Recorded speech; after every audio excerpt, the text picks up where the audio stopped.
Hello विद्यार्थियों, नमस्कार। आपके अपने YouTube चैनल JGF कोसाना में आप सभी का हार्दिक स्वागत है। जयपुर वस्ती शिक्षण संस्थान की तरफ से ऑनलाइन स्टडी में आप सभी का हार्दिक स्वागत है। आज अपन साइंस के 6 चैप्टर के अंदर 10th क्लास का चैप्टर प्रकरण पढ़ेंगे, भौतिक एंड रासायनिक परिवर्तन। इसको इंग्लिश में बोलते हैं फिजिकल एंड केमिकल चेंज। तो देखिए विद्यार्थियों, उस भौतिक परिवर्तन और रासायनिक परिवर्तन कभी कभी क्या होता है, इसका प्रश्न जो है परिभाषा और उदाहरण के रूप में पुट अप हो सकता है। तो इसको अपन को अंतर के रूप में ध्यान रखना जरूरी है। तो ध्यान दीजिए, पहला नाम है अपन का भौतिक परिवर्तन और दूसरा है रासायनिक परिवर्तन, जिसको अपन अंतर के रूप में अच्छी तरह से जानेंगे सरल रूप में। तो इसको अंतर के रूप में अपन ये पढ़ेंगे। सबसे पहले बात करेंगे अपन भौतिक परिवर्तन। क्या पढ़ेंगे भाई? भौतिक परिवर्तन। फिर बाद में दूसरा अपन पढ़ेंगे रासायनिक परिवर्तन। क्या पढ़ेंगे भाई? रासायनिक परिवर्तन। तो परिवर्तन का मतलब सिंपल सा चेंज का होता है। चेंज का मतलब होता है बदलना या बदल जाना। चेंज का मतलब क्या होता है? बदल जाना। और बदल जाने की जो प्रक्रिया होती है हमारे, जो कितने तरह की होती है? 2 तरह की, भौतिक परिवर्तन और रासायनिक परिवर्तन। तो सबसे पहले इसको परिभाषा के रूप में अपन पढ़ते हैं, या परिभाषा इसको याद रखनी है। तो सिंपल परिभाषा है कि वे पदार्थ जिसमें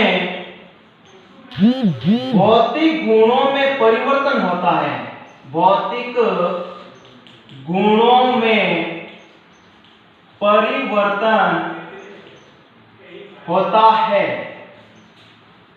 और उसकी जो अवस्था होती है वह क्या होती है? परिवर्तित हो जाती है। अवस्था क्या हो जाती है? परिवर्तित हो जाती है, यानी बदल जाती है। उसी को अपन भौतिक परिवर्तन कहते हैं। सिंपल सी बात है कि वे पदार्थ जो परिवर्तन होते हैं, परिवर्तन क्या होते हैं? उसके भौतिक गुण और या उसकी क्या चेंज होती है? अवस्था है, गंध है, रंग है आदि के अंदर क्या हो जाता है? बदल जाते हैं। उसी को अपन भौतिक परिवर्तन कहते हैं। तो सिंपल सी अपन उदाहरण के तौर पर, एग्जांपल के तौर पर समझते हैं। सिंपल उदाहरण है जल का। तो जल का फॉर्मूला होता है H2O। जल का फॉर्मूला क्या होता है? H2O। तो जल जो होता है सामान्यतः अपन के ठोस अवस्था में वो होता है बर्फ। ठोस अवस्था में वो क्या होता है? बर्फ होता है। और जब इसको वायु के संपर्क में या हवा के संपर्क में रख देंगे तो वह किस अवस्था में बदल जाएगा? द्रव अवस्था में बदल जाता है। अब इस द्रव अवस्था में बदलने के बाद में अब इसको अपन गर्म करेंगे पानी को, तो वह किस अवस्था में बदल जाता है? गैस अवस्था में बदल जाता है। वह कहलाता है वाष्प भी कहलाता है। वाष्प के रूप में क्या हो जाता है? परिवर्तित हो जाता है। तो उसको बोलते हैं अपन भौतिक परिवर्तन। तो याद कर लेना, सिंपल सा तरीका है कि वे पदार्थ जिसके अंदर भौतिक गुणों के अंदर परिवर्तन होता है और अवस्था के अंदर परिवर्तन होता है या गंध रंग में परिवर्तन होता है, उसी को भौतिक परिवर्तन कहते हैं। तो अपन ने उदाहरण लिया था जल। जल का फॉर्मूला होता है H2O। तो जल जो होता है सबसे पहले अगर बर्फ के रूप में कहते हैं तो वो ठोस अवस्था में होता है। हवा के संपर्क में रख दिया तो वो किस अवस्था में? छोड़ दिया, फ्रिज से बाहर निकाल दिया अपन ने बर्फ, तो वो किस अवस्था में बदल जाएगा? द्रव अवस्था में बदल जाता है। अब इस पानी को अपन क्या करेंगे? पानी को वाष्प के अंदर रख दिया तो ये पानी बदल गया। पानी को अपन क्या करेंगे? गर्म करेंगे। तो गर्म करने पर वो किस अवस्था में बदल जाता है? गैस अवस्था में बदल जाता है। तो इसी प्रकार ये भौतिक गुणों को, पानी का पानी रहता है लेकिन ये इसकी भौतिक अवस्था होती है, वो क्या होती है? भौतिक गुण होता है, वो क्या होता है? चेंज होता है। इसी को अपन भौतिक परिवर्तन कहते हैं। दूसरा अपन का है रासायनिक परिवर्तन। परिभाषा इसकी भी याद कर लेना। तो सिंपल सा, इसके नाम के ऊपर ही याद रखना है कि भौतिक परिवर्तन पढ़ा तो इसके किसके गुण परिवर्तन होते हैं? भौतिक गुण। तो इसमें सिंपल सी बात हो जाएगी कि वे पदार्थ जो जिनके रासायनिक गुणों में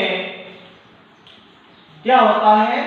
परिवर्तन होता है या संगठन बदलता है, उसी को अपन बोलते हैं रासायनिक परिवर्तन। वे पदार्थ जो रासायनिक गुणों में परिवर्तन होता है, संगठन में में परिवर्तन होता है और उसके द्वारा नए पदार्थों का क्या होता है, निर्माण होता है, उसी को रासायनिक परिवर्तन कहते हैं। नए पदार्थों का निर्माण कैसे, उदाहरण के तौर पे समझिए। उदाहरण हमने लिया था कोयले को जलाना। उदाहरण हमने लिया था कोयले को जलाना। अगर अपन ने कोयला जला दिया तो वो वापस जलने के बाद में वापस उसकी लकड़ी नहीं बनती है। तो अपन कोयले का मतलब होता है कार्बन। क्या होता है, कार्बन, जो किस अवस्था में होता है, ठोस अवस्था में होता है। और फिर बाद में आ जाएगा ऑक्सीजन। ऑक्सीजन क्या है, गैस। अब यहाँ पर कोई भी जो चीज होती है जिसको अपन जलाते हैं तो वो किसकी उपस्थिति में जलेगी, हमेशा ऑक्सीजन की उपस्थिति में ही वो जलती है। अब कोयले को, कार्बन को अपने जला दिया तो वो किसका निर्माण करेगा, CO2 का, और इसका जो पदार्थ की अवस्था है वो क्या हो जाएगी, गैस अवस्था में। तो इसमें देखो नए पदार्थों का क्या हुआ, निर्माण हुआ, और नए पदार्थों का निर्माण होना या रासायनिक गुणों में परिवर्तन होना, ये क्या कहलाता है, रासायनिक परिवर्तन कहलाता है। आगे बात सुनिए। फिर बाद में अपन का एक दूसरा उदाहरण और लेते हैं, जो उदाहरण दोनों में काम आएगा, भौतिक परिवर्तन में भी आ सकता है और रासायनिक परिवर्तन के भी आ सकता है। तो इसके अंदर अपन का पहला उदाहरण है, दूसरा उदाहरण सॉरी, कि कागज को जलाना।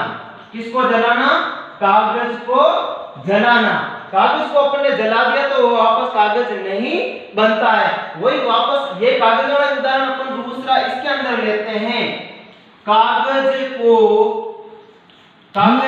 फाड़ना, यानी कि कागज है हमारे पास में, अब उस कागज को अपन ने क्या कर दिए, टुकड़े कर दिए, फाड़ दिया, तो वापस उसको चिपका के वापस उसको सही कर सकते हैं। यानी कि उसके भौतिक गुण होते हैं जो क्या होते हैं, चेंज होते हैं। इसीलिए वो कागज को फाड़ना तो क्या हो जाएगा, भौतिक परिवर्तन, और कागज को जलाना वो हो जाएगा आपका रासायनिक परिवर्तन। अब बात आती है इसके, एक तो परिभाषा का सवाल बनता है और एक एग्जाम्पल का, फिर बाद में दूसरी जो बात अपन को याद रखनी है उसके गुणों के बारे में। तो विद्यार्थियों अपन परिभाषा और उदाहरण पढ़ लिया था। अब इसके क्या होते हैं, भौतिक परिवर्तन के गुण होते हैं और रासायनिक परिवर्तन के भी क्या होते हैं, गुण होते हैं, जो चार और चार दोनों में होते हैं। तो ध्यान रखना क्या होता है, हमने वैसे परिभाषा में रखा है कि एक अवस्था, जैसे मान लो अभी जल वाले में ली थी, तो अवस्था परिवर्तित हो जाती है, उसके रंग के अंदर परिवर्तन हो जाता है, गुणों में परिवर्तन हो जाता है, वो इसका क्या है, पहला गुण है। दूसरा ये परिवर्तन क्या होता है, अस्थायी होता है, मतलब कभी भी स्थायी नहीं होता है, बदलता नहीं है, अस्थायी है, ठीक है ना। फिर बाद में तीसरा नियम है, परिवर्तन हटाने पर उसे पुनः प्रारंभिक पदार्थ प्राप्त कर लिया जाता है, यानी जैसा वो पदार्थ था वैसा का वैसा अपन प्राप्त कर लेते हैं, प्राप्त हो जाता है। और इसके अंदर नए पदार्थों का निर्माण नहीं होता है, क्योंकि इसके अंदर सिर्फ और सिर्फ किसके अंदर परिवर्तन होता है, भौतिक गुणों में परिवर्तन होता है, इसीलिए इसको भौतिक परिवर्तन कहते हैं। बात आती है रासायनिक परिवर्तन के गुण। इसमें पहला है कि जो भी पदार्थ बना है उसका प्रारंभिक से क्या होगा, अलग होगा। अलग कैसे, अभी अपन ने पढ़ा था कि कार्बन था ठोस अवस्था में, फिर बाद में ऑक्सीजन किस अवस्था में थी, गैस अवस्था में थी, तो इसमें क्या बन गया, CO2 जो किस अवस्था में बन गया, गैस अवस्था में। यानी कि पहले तो ठोस और गैस थे दोनों, फिर बाद में उत्पाद में क्या बन गया, गैस बन गया। यानी जो पहले अभिकारक केंद्र जो पदार्थ थे प्रारंभिक से और बाद में जो उत्पाद बनेगा उनसे क्या होता है, अलग होते हैं। फिर बाद में ये परिवर्तन क्या होता है, स्थायी होते हैं, कभी भी बदलते नहीं है। फिर बाद में इसमें नए पदार्थों का निर्माण होता ही है। फिर बाद में लास्ट नियम है, पुनः प्रारंभिक पदार्थ, यानी ये पहला जो पदार्थ हमने लिया था उसको प्राप्त नहीं किया जा सकता है। कैसे, कि भाई गैस है, CO2 बन गई, कागज ईंधन को अपन ने जला लिया, तो जलाने के बाद वापस ये चीज प्राप्त नहीं कर सकते हैं। तो देखिए विद्यार्थी, हमारा था भौतिक परिवर्तन और रासायनिक परिवर्तन, उसको परिभाषा, उदाहरण और एग्जाम्पल के रूप में, उसके गुणों के रूप में अपन को याद रखना है। तो नेक्स्ट अपन पढ़ेंगे रासायनिक समीकरण और रासायनिक